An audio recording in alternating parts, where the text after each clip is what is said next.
And about 80 miles away, parts of the Russellville community are in a similar boat. THV 11's Maya Ellison gives us a look at some of the affected areas and what the community has done to restore what's damaged.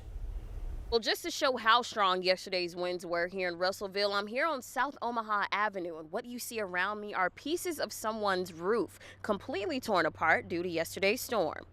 So we're sitting here working, and you get a phone call from a friend that says, "Hey, I think your house just got blown away." I said, "What are you talking about?" So we just loaded up in the car and drove over there, and the whole time you're thinking, nah, it can't be our house. When the Armstrongs arrived, this is what they saw. I was just, oh my gosh, did that really just happen? Yeah. It's just shock. You know, you can't imagine. It just took, the wind just really just took our roof off. A fraction of yesterday's strong storms, making its way through parts of town. It brought streamlined winds of up to 70 miles per hour, knocking out power, damaging structures like here, where the Armstrong's daughter lives. It was our house, and it would look like a war zone, but trees, limbs, all on the road.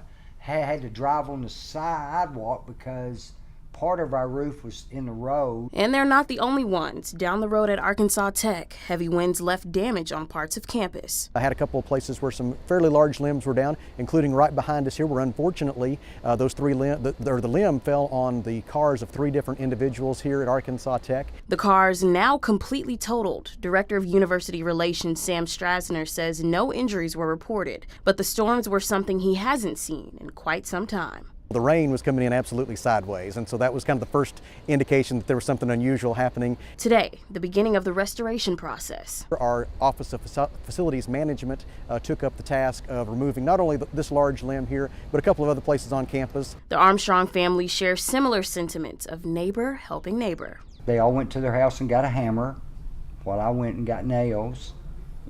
But they stayed there till it was dark when we got done. In Russellville, Maya Ellison, THV 11 News.